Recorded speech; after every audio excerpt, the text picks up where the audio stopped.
that she was still receiving questions from people, are you qualified to treat, for example, my children? And it's interesting because the recorder also said that only 6% of people with under 5-year-old children will actually go to the pharmacy first, even though it takes a lot of strain off of the parent by making a GP appointment. The GPs are packed anyway, without going to A&E, and I just thought it was really interesting that I hadn't heard of it, and I'm somebody who is completing a degree in the health sector, and I was just wondering if anybody else had heard of these kind of programs before. One of the things that interests me about this topic is actually something I went to recently, a talk about health and like the mind and the mental state related to health, and that person talked about the placebo effect, or the effect of going to someone who you trust as receiving health.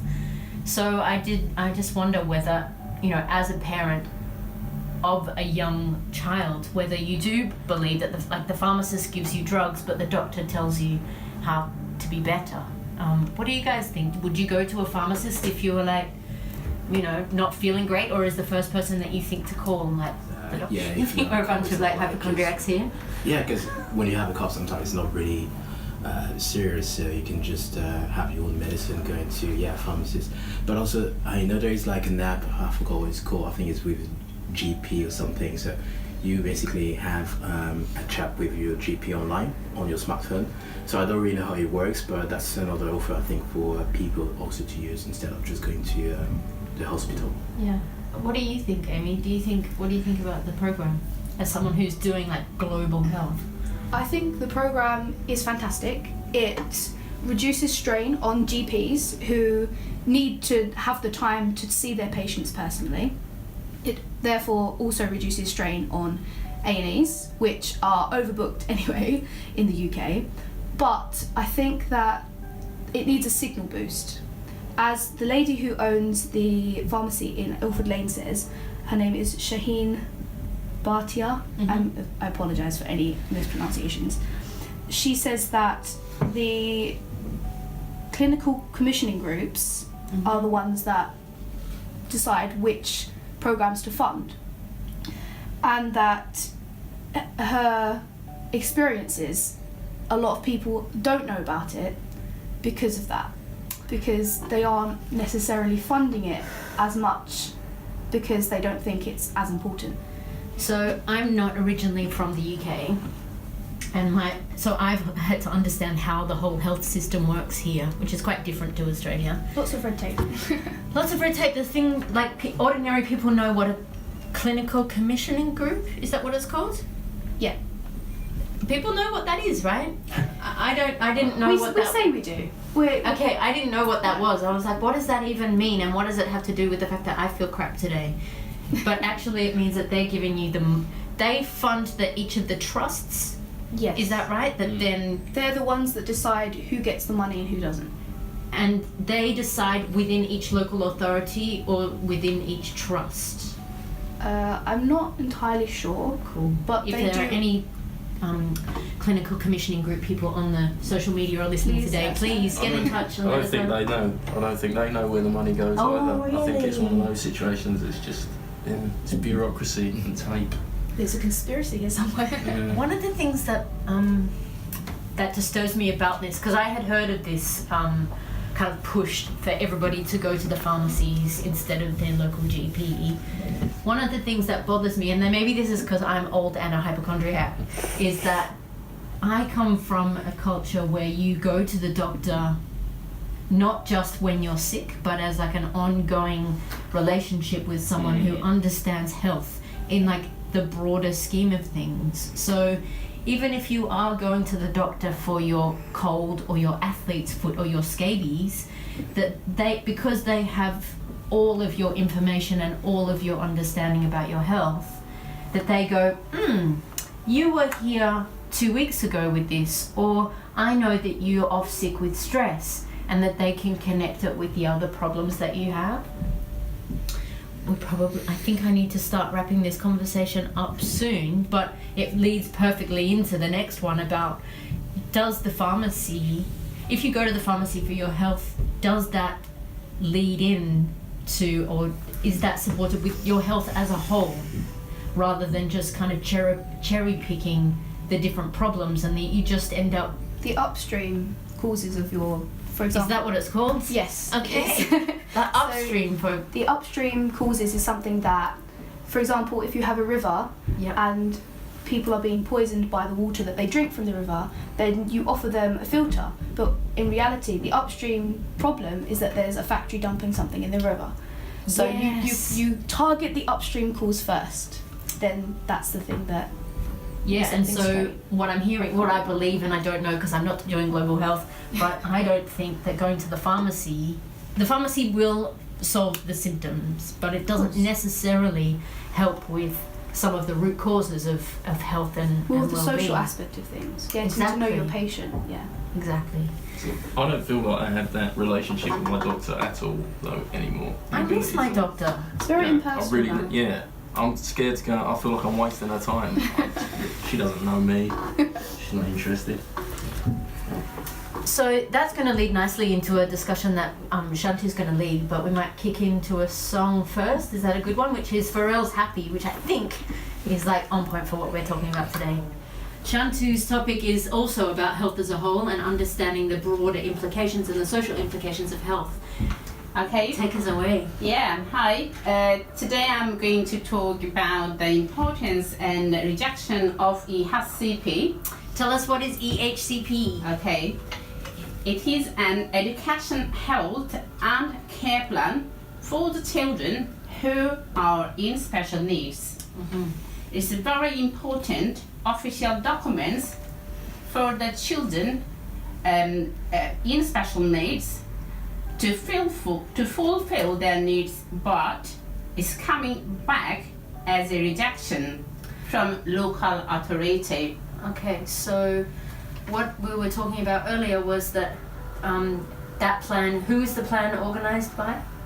It can be organised from a doctor, from parents. It can be organised by teachers, and whoever involved with that child or a young person.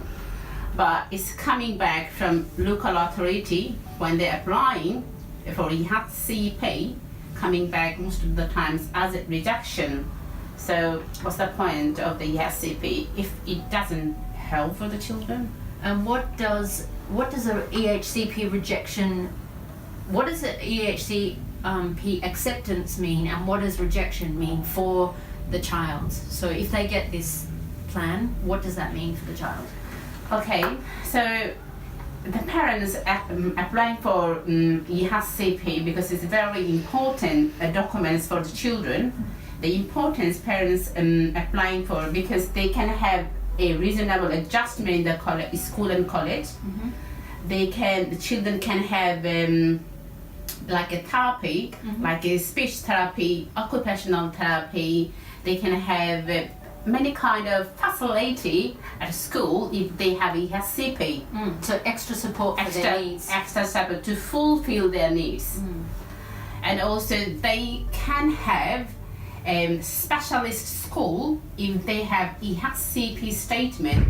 So it's very important to have one. If they don't have one, there are many children currently getting a facility from school, like they're getting sometimes speech therapy, getting occupational therapy, but sometimes it gets stopped automatically when parents go to the teacher, why my children not getting any more? They say, no, we think this is okay, we can manage your child, she doesn't need any extra support.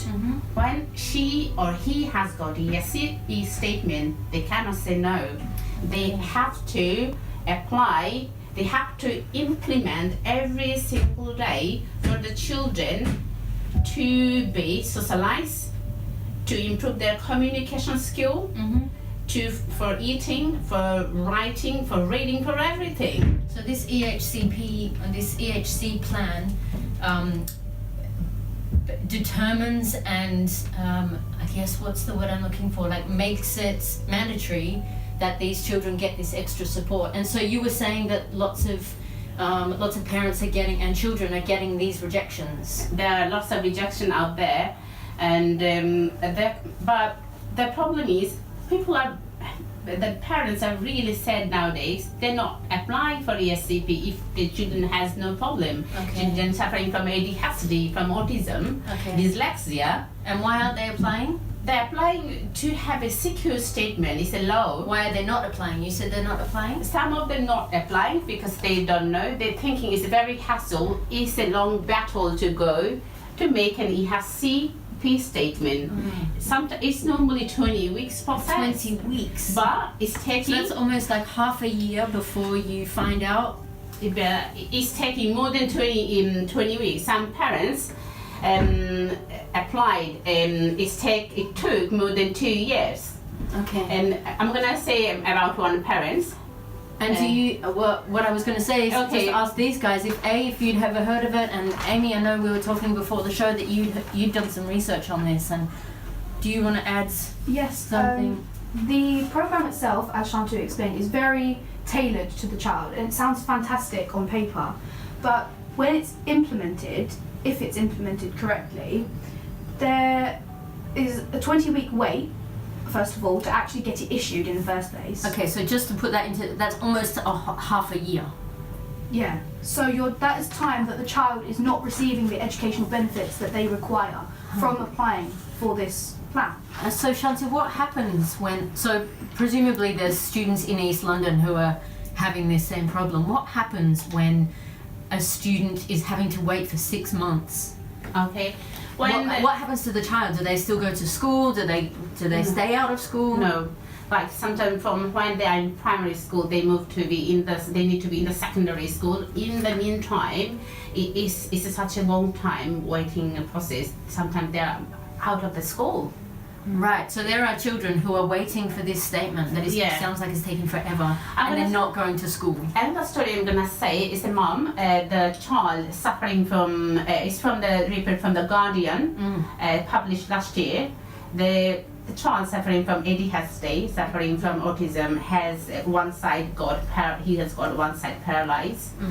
So this child has having lots of problems throughout the life. When mom requested to the school, could you apply for my child for EHC assessment? School promised they're gonna apply for the child EHC assessment. But the school came back later after 3 years. She has been trying, but they're not listening hard. Then say, we couldn't help you, you need to do it by yourself. Then the parent, the mom, applied by herself. And then what happened after 3 years, and then local authority has got her later, but she has been rejected. So after 3 years of trying to get extra support for her ADHD and autism and paralyzed, physically disabled illness, son, they got a rejection, which means that child is not getting the support that they need with their health and with their education. The mom has called to local authority, said, now what I'm gonna do, I'm going to go to the appeal. To the what, sorry? Appeal. Oh, appeal. Yeah, right. So appeal, and then local authority said, okay, yeah. What does that mean in terms of the health of a child? Like in that instance, is this the same kind of problem where our situation, and especially in East London, people with like really difficult problems are having to just manage their symptoms rather than, same thing, getting the long-term support that they need for their issues? How about you, Faris? Do you have any experience with this, or? No, never heard of it actually, but I'm not really surprised of the length of the process, because anything with like government is quite long, because you need to get some approvals from different people and authorities. But I was just wondering if there's any other way to get support, like maybe from private, but I'm guessing that's about money in here. No, it's very expensive for each child. Yearly cost more than 50,000 money. But if parents having a good job, still they cannot manage. They need help from the local authority. The problem is, I'm gonna say another scenario. we'll probably need to wrap it up because we need to break for an ad. Okay. But I think this will probably tie in interestingly to the next couple of topics. We'll break for an ad, and we'll come back in 2 minutes. The Twitter hashtag. So we were talking to Shantu about really important discussion about children, their health and well-being, and the difficulty and like a very long process that children go through, and parents go through, importantly, to get an EHCP, which is an Educational Health and Care Plan. And Shantu was giving us some examples of parents who are waiting, 3 years to get some support for their children when it comes to education. You were going to give us another example, Shantu. Yeah, I'm gonna give you another report. It's from Social Care Ombudsman. Mhm. The EHC plan rose from the complaint rose from 109 to 217 in 2008. So it doubled in a year? Almost. So it's even the Social Care Ombudsman said we are really unhappy the way we are dealing with that, and they said local authority should do their job properly. Okay, so But on another thing, the Richard Ward, he is the chair of Central Government Association. Mhm. He said it's not our fault. The problem on central government because we are not getting enough funds to make EHCP statement. So my question is, please, local authority and central government, whoever listening that today's story, please don't blame each other. Investigate and expand your fund as much as they need, because end of the day, the children are damaged, the family is damaged, we are not damaged, so we need to help them. And also lastly, I'm gonna say to all parents who are struggling, who are going through the old battle, so please don't give up. you were talking about a helpline. Yeah, yes, of course, who are listening, don't give up. Stay firm and because you are the mom and dad who can help the best. You know what your child can achieve. The children who are special needs, they are really amazing. If we give them proper help and support, they can be very talented. So lastly, I'm going to say another thing. The special parents, they are very special. That's why they have a special child. There you go. So that is a note for parents who are struggling, especially if they're struggling to get extra support for their child with special needs. I mean, we were talking just off mic about other areas that, money can often be spent in other areas in schooling, apart from the EHCP, which kind of leads me into the topic that I was going to talk about, which may kind of clash with Shantu's about the importance of spending on areas, wide areas. Well, I don't know whether they are unnecessary, but I'm going to talk about sport and sports funding. So you were mentioning that a lot of money gets spent on sport instead of perhaps with EHCP or other areas that work for special needs children, maybe like the arts and theatre and speech therapy, some of those things. Money gets spent on sports instead. And one of the topics that I wanted to I'll talk about it briefly today, was related to sports. As some of you may have seen, I don't know whether you've seen the Nike London ads. Has everyone seen it? Loved it. First time I saw it, I was like, oh my god, this is such a good ad. Yeah, amazing. Have you seen it, Shantu? Punches you. Have you seen the ad, Shantu? And I haven't seen, to be Yeah, honest. wow, you're gonna have to see it. What did you think, Faris and Mike? What did you guys think? No, it's very representative to of what it is London, so people from all different age, and it's real. Yeah, it's a real ad. It really represents it. Describe it to me. I've not actually seen it, so. Okay, I don't know how to Fill me in. describe it fully, but it's an ad by Nike, who I don't normally, usually that word doesn't come out of my mouth easily, but I will have to give them regards. They had an ad specifically focused on London and what it's like and what Londoners have to overcome, the barriers that they have to overcome to be a sports person in London. Which I think all of the topics that we've been talking about today are really about what barriers people have to overcome to be in London, to be healthy in London, to be educated in London, to be active in London. Some of the things that they were talking about, it was very humorous, but they were talking about the weather in London, obviously, but they were also talking about having to fight for facilities, the multi-purpose. There's this scene in it where this guy is trying to play basketball in London on a multi-purpose, so having to fight tennis players, a Jenga player, a football player, people sitting around. And it was really representative of London in terms of ethnic and cultural diversity. Definitely. It had quite a youth feel, but it wasn't just that feel.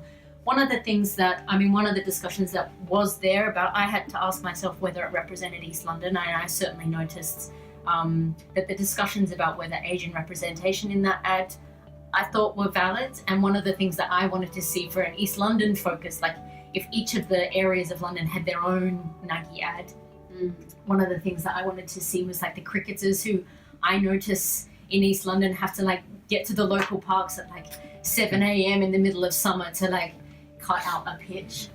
But that also then led me to doing some research about health in East London and whether we are active and whether that ad did represent us. And one of the things I discovered was how actually we're not particularly active in East London. No. We're in terms of some of the statistics that came out from Sport London, Barking and Dagenham, sorry to hate on you guys, but two-thirds of you guys don't do any activity at all. That sounds about right, yeah. That's a lot of people. That's 200,000 people in Barking and Dagenham. Newham was second only by 5% or something. I'm from Newham, but we're 60% of us do not move. We don't do any exercise. Out of all of the boroughs in East London, Hackney was the most active, but even still, only 50% of people are moving on a regular basis. What counts as activity though? So I've got good question. 30 minutes of moderate activity. Yeah, no, I don't do any of that. Sitting on a Saturday afternoon in a dark room in the back of East London somewhere. We are the problem. So that's the kind of activity. One of the things I was thinking about was what that implication has on the wider social spectrum. So Sport England have been doing some campaigns to increase those numbers, looking at the gender divide, especially in East London, between men and women being able to be active. So some of the statistics that I was looking at were looking at who moves at all, and some of those shocking things that I was talking about aren't moving at all. And only 6% of people are doing something moderately active every day, so some kind of exercise every day, which is super low number, which is, the fact that Nike ad is able to represent sports people and we in East London felt represented, I think is quite amazing, because there's not that many people at that level.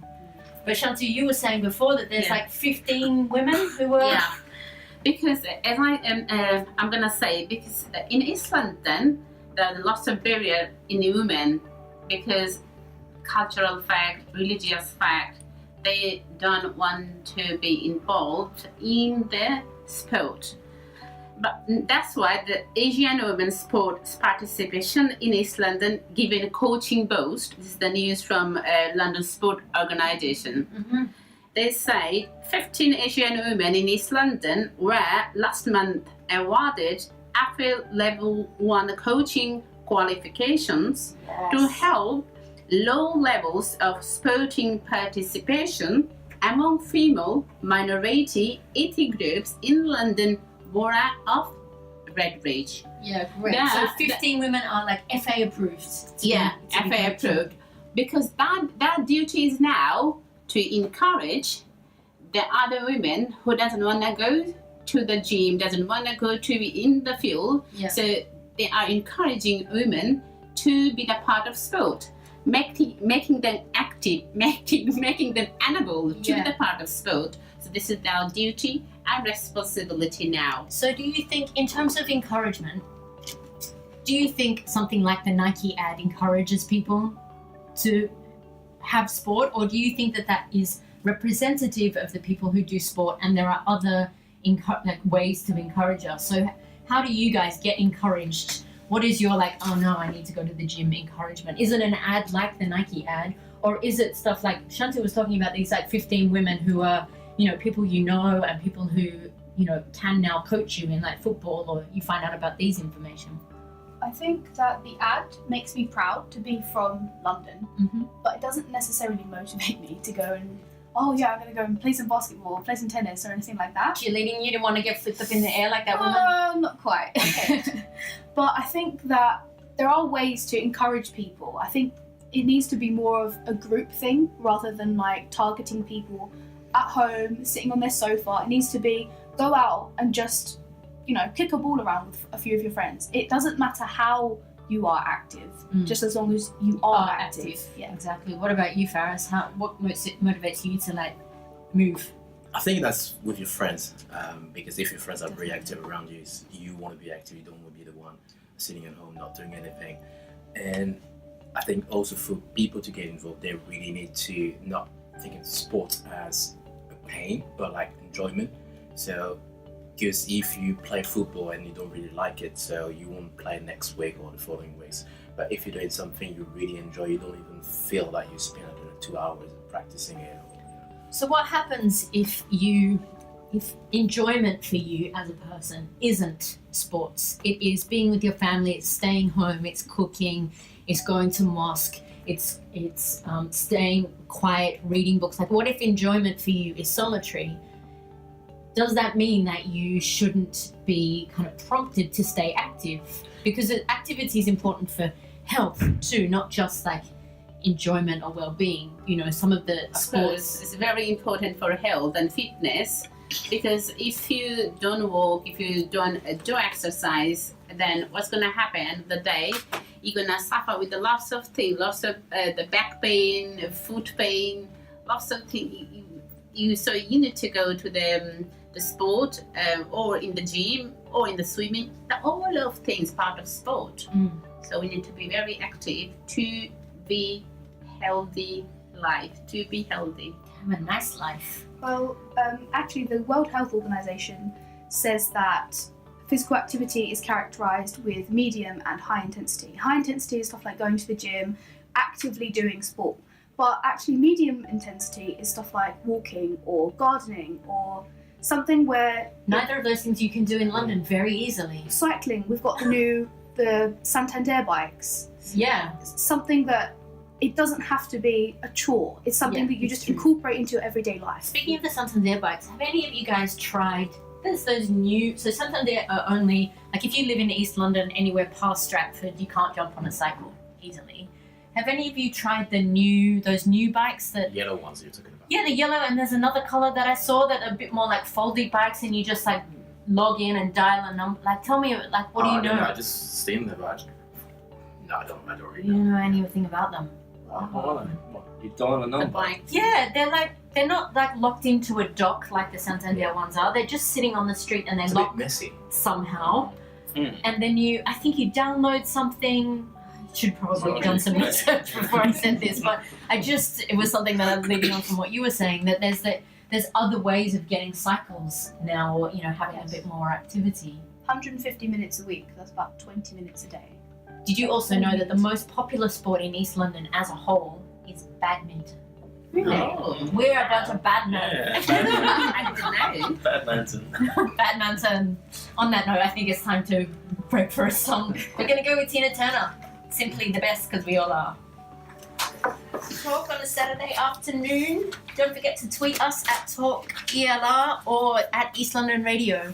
We were talking briefly before the break about those cycles that I didn't research, but these magical cycles that you dial in. We're talking about phones. Faris is going to give us a topic about smartphones today. What have you got for us today, Faris? I just wanted to play a little game, but you already said what it was, because I was going to play saying, if I'm saying SI, Xperia, Nexus, you're going to all say smartphone. right?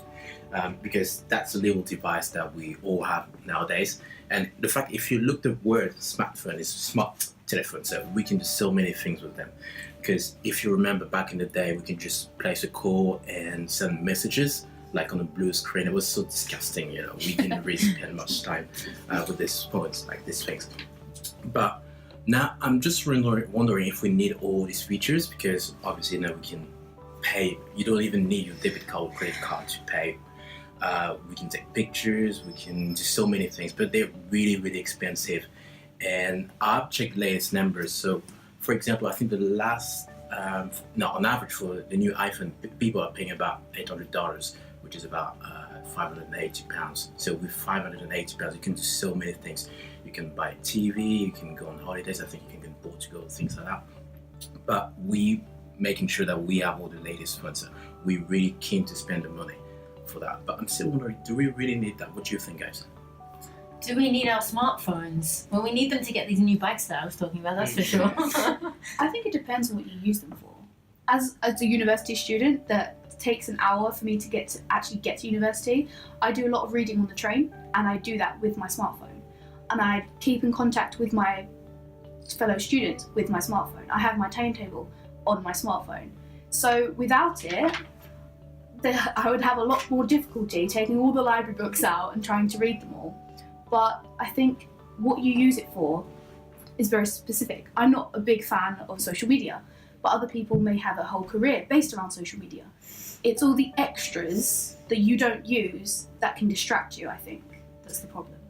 It's interesting that you talk about how much we spend on our smartphones. I broke my smartphone a little while ago, in fact twice, and after the rigmarole of having insurance, etc., I was like, I'm not buying another fancy smartphone. So I went down to, Stratford's and went into one of the small phone shops, of which there are many, and spent £40 on a smartphone. And it's actually it's really lame. It's not going to be able to video, hey, to our YouTube peoples. If I tried to do that, it would be really bad. So I miss out on the camera aspect. And there are some things, back to our discussion. So I can't download a lot of the apps that people use now. So I can't get, I can't book into my gym, and I can't get one of the just fancy bikes, and I can't download the doctor's app that you were talking at the GP app. And there's probably apps that are going to support children these days with their special needs. So I can't do that, but I still find it really valuable to have even just a very, very basic smartphone. But it must be a very liberating feeling to be able to go back to sort of the 3310 time. Yeah. And for those of you who are under 35, a 3310.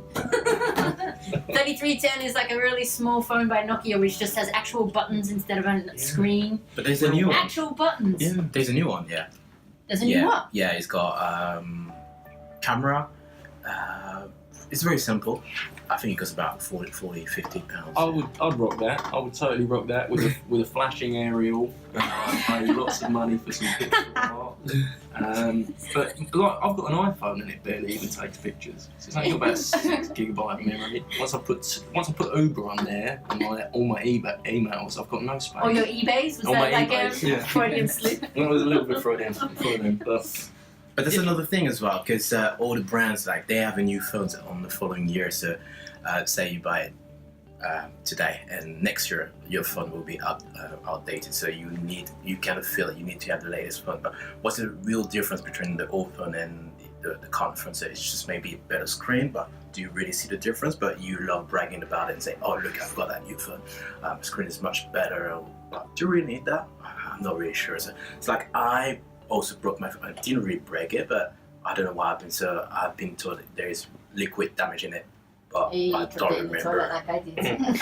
Yeah, and I pay £130 for fixing it, which is really expensive if you see it. And so what would you spend that money on if you didn't? So say you got like a £40 burner phone, like we are suggesting. Like you're going to make us do. What do you suggest that we spend the difference between the £40 and the £500? You get a laptop with the difference. You get loads of stuff. That's true. And Yeah. a new pair of Nikes that following the ad. For example, Nike is very expensive also. Yeah, it's true. we're going to wrap up today's talk. But speaking of telephones, Shantu, you just wanted to let people know that there's a couple of lines that parents who were interested in the EHCP that you were Advice, talking about. yeah. So there's an advice line. Do you want to tell us about that? I'd like to say advice line. Some parents are struggling to know how to apply for it. So there is an advice line called IPSEA, number 0800 018 4016. Also another one called an independent supporter, Bernardo's. It's 0808800 again 0037 in London and Forest London. We'll post those on the social media Yes. site as well. So Chantal will get you to tweet those out for social media. Thank you, everyone. Oh, great, thank you. Thanks everyone for joining us to talk today. We're going to lead out with, speaking of telephones, we're going to lead out with Drake's Hotline Bling. Thanks everyone for joining us. We'll see you.